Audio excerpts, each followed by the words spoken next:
have the same sectioning every single time. So there's the front half, which is, here's the bangs. Can I take a picture? Sure, jump right in. How many sections will you use? We got 1, 2, 3, 4, 5, 6, 7. I'm going to explain to you why we section this way. So, again, I always work from the bottom, work my way up. There's people who say, well, I'll just go 10 volume here, 20 volume there, 30 volume there. That works, but you certainly don't have the same control as if you just use the same volume and worked your way up. Right? Okay, so I always start, okay. I section this because another rule I have, I never foil this way. I always foil this way, meaning however the hair falls, that's how I highlight. The reason I don't go this direction, or with this would be this direction, is because when you highlight, you're picking up, let's say you're picking up pieces this big, right? And let's say this is the foil. And I got size my finger, size my finger, size my finger highlights. Now if that's what I want, and I come this way, that's what I'm going to get. But if I go the other direction like this, it's going to fall sideways, right? So what I did here, that makes sense, I see it. If I foil this way, it falls this way. Do you guys understand what I'm saying? Yeah. You will not get the highlight you picked up. You get a different version of it. I don't know why many people do this. I don't think they do it because they're thinking this way. People do it because they want to be faster, they feel more comfortable going that direction. I personally urge you never to do that. Always highlight the way the hair falls so that whatever you're picking up is exactly what you get when it lays down on the head. And if you're doing a nice PC work, I bricklay. So if this is I call them plugs, individual ones. If this is my plugs, my next set of plugs go like that. And that gives us a real nice natural look when the hair moves. It's beautiful. Okay, with that being said, I section all this is all about control. All right? If I'm doing a half head, I don't do these. I start just with this. I work my way up here, and I do the front, not the whole thing, but my section is still the same, just without this. And the reason I go this direction is because I want the control. And if you notice, each section will fit in my foil. You don't want a section so big. You don't want to be outside your foil or to the edges of your foil. If my hand is the foil, you don't want to go past maybe a ½ inch mark on either end, at max. Sometimes I like even less of a section. So don't go too wide on your foils because what happens is you lose control, it gets sloppy, it bleeds, and you don't want bleed marks. All right? So I would start here. My first section will be here. My next one's here. And check out the hairline, guys. This is what Rachel was asking the other day. We're working on highlights together right now. She says, what do you do on the hairline to get to the spot? Well, if you'll notice, this section right here is the same as her hairline, most hairlines. So you go this way. Her hairline really goes down far. It's not really common, but a lot of the hairlines are like this. So I work my way right up. Turn it this way so you got this side. This will go up. My foils will go just like this. Boom, boom, boom, boom. It matches that section. And you'll slowly turn it to you get to the section here. Just slowly manipulate your foils wherever your angle is at. But it's a foil here, and a foil here. So 1, 2, 3. Then repeat that. 1, 2, 3. Yes? So when doing a half weave, just not the full head, so what did you say was different about the section? I'll show you in a second. I'll get you in a second. Okay. We'll start with the full head first. So I will do that. I will slowly build my highlights. Here, here, here, here. I work my way all the way up. I do what's called a wraparound system where I do the foil, and then I wrap another foil around the base.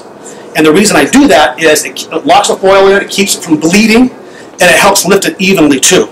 So if I do come back for highlighting someday, we'll go more detail about that. That's just too involved right now. The second is kind of important. Understanding where you're at on the head and why you work this way is the most important thing to learn first. So again, any questions on these sections here and how you work it? So you said you always start in the center. Well, not necessarily. Not necessarily, because sometimes this section here, this will be, the corner piece right here will be smaller, and this will be really big. And so I'll start here to shave off a little bit of that corner, so this becomes a smaller section for me to put in my foil. I'll find sometimes as I'm going up that this side gets really huge, and this side it's getting smaller. So what I'll do is I'll go middle side until it matches up. So what I'm trying to do at all times is making sure that that section is not too wide for my foil. The reason why we're doing that is because when they pull the hair back, that's where you want your foil to be, right? So whatever pattern I'm putting in there is now going to be seen when they pull the hair back. And I slowly, from here, do this. So the diagonal back. You start off this way, but we're going to end up right here. So Okay? I'm gonna end up. Right, so you'll slowly lift the lower end. Does that make sense? Yeah. So go to angle, you're slowly lifting it. It's like magic. It just happens. You just naturally do it. You want to do it. So it's but the main thing is angle, flat, angle. All right? Does that make sense? 3 different rows. Treat them that way till you get to the top. Now, one more question. So, did you say I do the back first, but I finish this, or I stop on the middle and No, I do it all together. I alternate. 1, 2, 3. 1, 2, 3. Slowly build up the head so that the idea is for control. So when you rinse out the foils underneath, I clip these up on top, I rinse out the bottom, and nothing gets affected because the water's going down, right? I can't rinse up here if I got foils down here. So I build them together. When you have tint, you can go, up one side, but I recommend doing everything the same always, so you have, again, a pattern that you know where your highlights are. By doing this, I'm able to pick up the exact same pieces every time I do highlights, so their natural color, if I want a combo color, works through the color and gives me really nice movement, so you don't get a real monochromatic look. Some blondes don't want that real solid blonde. They want to see their natural color or the base you put on them in between. Lowlights are good and necessary, but lowlights are band-aids. They come out of the hair. All right, so the reason why, again, I got the same pattern is so I can pick up the same pieces so I can grow the hair out in between. Does that make sense? Okay, so that's the back half of the head. Now I got foils up to here. Any questions at this point? Okay, here, right? I'll finish here. Now my back's done. Sorry. Sorry, another question. And how do I do this? Because this is super wide. Well, I just did a quick sectioning. Mine actually would not be a little bit more narrow than that. Do that Yeah, I was just doing this real quick while he was doing that. But yeah, absolutely. It's a good point. If it's too wide for your foil, make it thinner. This is more important here to make this the exact size you want. And then these build off of it. If that was the case, this would be a little narrow here, a little bit narrower here. And you get the idea, right? Yeah, it wouldn't be that thick. That's correct. Now, the back's done. If you're using bleach, now it's a good time to check the first foils you put in. You may even do that earlier because the hairline is a finer hair and the heat of your head and the foil on top of it are going to make this come up a lot faster. So take these off early.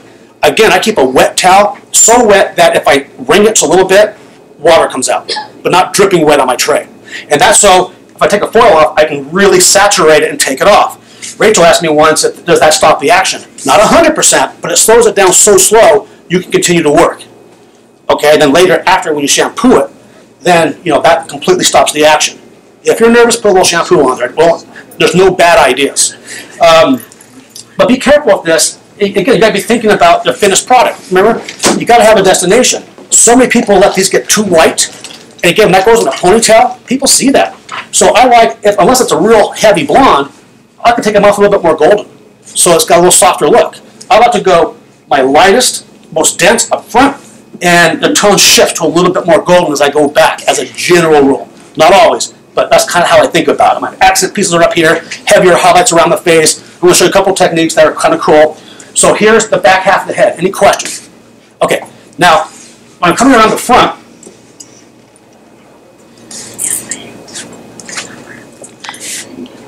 this is my first foil in the front. I always start left side of the head, always. This way I never get lost. If you go back and forth, you'll forget where you started and it will mess you up. So I start here, then I take the section of the hairline because remember, even though I say you have to go down, but how does the hairline work? Well, people pull their hair back this way, right? So it doesn't make sense to have this first section going down this way. So my first section, I take a really fine section, and that's what I highlight first. Boom, boom, boom, boom, boom. And you got to be very conscious of what type of plug system you're going to use. Is it 4 plugs in there, 5 plugs in there? Is it a real tight weave like that? And this is what people are going to see in the mirror, the friends are going to see, so be very conscious of this first foil. Make sure you do it perfect. Take your time. If you have to, pull the foil out and redo it. Until you have exactly. This way just so we can see. Sure, absolutely. So that's my first one. Okay, then I'm going to show, I'll turn back this way. Then my next one is exact same direction, right? I do one more that way, and in most cases, I'll do a third, but not quite this far away. I'll kind of go at an angle this way, and then once I get there, I start going up. Because here, if the hair is being pulled up this way, now the hair falls this way. So only the first 2 or 3 foils do I do vertical this way around the hairline. For that, like, you know, everybody wants some money, please. Are you slicing or are you reading those products? I'm not a believer in slicing at all. That's just my personal way I work. I just don't care for it. I'd rather do a tight highlight than a slice, except for one exception. If someone's super blonde, like this young lady right here, you're blonde, let's say she wants the frame around her face really light, I'll take some barrier cream, put it on her face, I'll take some foils, I'll lay them down on the skin, and I'll take this section right here, and I'll lay it right on the face, right on the foil. And I will bleach that entire thing solid. Okay. That way it keeps the front really light. Yeah, super light. Super light. A thinner section of that highlight foil, almost the same thing, just lay the entire thing on the face. Are you baby lighting or maybe making a little bit thicker if you don't want to slide? Well, here's the thing. The mistake you can make is doing this too thick. If you go like this and do it, it's going to be striking. It's going to be like, whoa. And that freaks people out. Now, there's some people who dig that because things change through time and some people like that look. You talk to them about it. And after work consultations are important too. What do you think of this? You like this? Do you want this a little thicker next time? You know, and so you work with your client that way. So again, if I want that really, I call it the halo. If I want something really, really blonde around the hairline, I put it straight to their face, and sometimes I'll even go a little thicker than that even. Not much, but a little bit, and I'll do that all the way around the face. Okay? And it's beautiful. Otherwise, I just foil, work my way up, and I come up to here, all the way up to my part. Really important when you're doing highlights, guys, have your client part their hair. I don't care how many times you've been doing it, have them part their hair. Because that's what you're pivoting off of, right? This is here, so you can purposely put in either more. Sometimes it's somebody who has a brunette and wants some highlights to make it soft, but they don't want to be too obvious. Sometimes I'll do what's called the veil. My ex-wife taught me this one. You do the also a color. That's how we met, and she works with me. We're good. So I will leave. See that little foil there, or foil, that section there? I will put that over. I won't even do the part. My last highlights will be right before that mark, and this will lay over it so it softens that look. All right, I'll do that on both sides. And is that a slice? That is a slice, but I'm not coloring it. No. And when it's done, I wash it off, I dry it, bone dry, and I look at it. And in her case, if you took it off when it was pale yellow, you fried her hair. It comes out so white it's breaking off. A lot of people, this is true about a lot of people's hair, but it's not as common. You had to take it off crazy gold looking in the foil. And then we took it off, it was a nice, soft, buttery blonde. When it dried. When it dried. You can't judge it by wiping. You can't judge it by washing it off. You've got to get it dry, and I mean bone dry. Because when hair's wet, it's a different color than when it's completely dry. So don't be afraid to check your work and cheat in the back. So, okay, I'm curious. I'll just dry this, take a look at it. Taking the time to do that one move can save you from a disaster and having to redo work later. So that's really good advice. Of all the things I told you, that's one of my favorite things I could give to you, is to every now and then check your highlights in the back by drying them until you get the hang. I do it to this day, especially if it's a new client. I don't know how their hair's going to respond. I got my first 1-star ever on Yelp because this woman came in, elderly woman. I put a level 7.5 on her ends, which is fairly light brown. It went level 5. And she was so mad at me.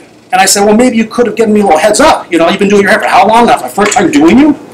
You just, you just don't know sometimes what you're getting. So maybe a test drive would have been a good idea for a new client. I don't know. That was a freak thing. I've never had anyone that unhappy with me before, even in my beginning years. But again, after all these years, no matter how good you get at something, you're going to make mistakes. So you try to do things to limit the mistakes. Now, the last thing here is the reason why I had the bangs like this is because I don't do these this way unless it's someone who's got real long hair and everything flows that way, but generally I still like to come this way for the bangs. Boom, boom, boom, right? A few coils. And the reason why you need that part is because if this is where she parts her hair, this is where you want to put your accent pieces. So as I do this section right here, I'm going to pick up maybe a really big piece right here. right? And the one behind it, I'll do the exact same thing, so that when it comes off, you got this beautiful split blonde right here. And you can tone it if you want to, or leave it alone, because this is the one area where you can go stark. This is the one area where if you're going like softer back here, softer blonde, you can go stark right here. Yes. How are you gonna do the foil placement? Like forward like that? Yeah. This one I'm gonna go straight at because again I'm following the hairline, right? As we like to see that as the hair falls, we also want the foils, the highlights, to work with the hairline. If they wear their hair back, I want that highlight to be exactly like I made it, to be showing that way. If I went this way, they're not going to get that. So I always go, again, the direction you want your hair, the hair goes back, that's how you look at it. Yes? So this is the only part that I'm going to do this way. Yes. And this part over here is going to go... All go down. Sometimes down. This will just be 1 or 2 foils. Sometimes. As it falls. Yeah. Sometimes I go back no further than maybe an inch because their hair is really long and it doesn't make sense to go this way. And so I might even do double foils here, coming this way, so that I get the highlight I want going that direction. Use your head, okay? Because the mistake people make is just throwing random technique. You got to think of, this is what we meant by why. You got to think about the why you're doing something. Why am I going this way? I'm going this way because I want to see my highlights to go the direction I want. Why do I go here? I go here because I want, when the hair goes back, they can see it. These are the questions you got to ask yourself. So have a finished product in mind, and then before you do any technique that you're not sure of, ask yourself why you're doing it. Yeah, some people's hair is curlier in the back and straighter in the front, so your sections are going to be different because you see how it falls. It's going to be individualized as you go, the hairline. And another question. Sure. So I go this. How about and this one I understood. What about this piece? This Temple. gap over here. Well, a couple things here. When I do this foil here, right here, I generally, even though that one section like there for the bangs, I still take this away so that I have just, see how the hair turns here, right? Everyone's hair is a little different right in here. So I work below that, and that's my first foil. Being very careful right here, I almost never put a highlight right here.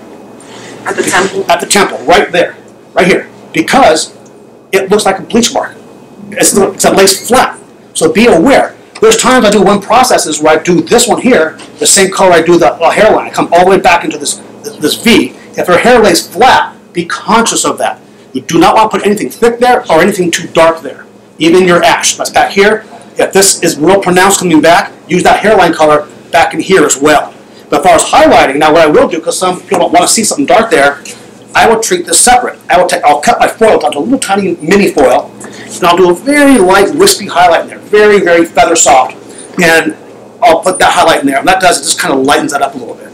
But be careful. This area here can get you in trouble as far as how it looks. And again, keep a wet towel on your tray. I really need to do this because if you get bleached anywhere, you spill it or you drop it or bleach through, you want it off immediately.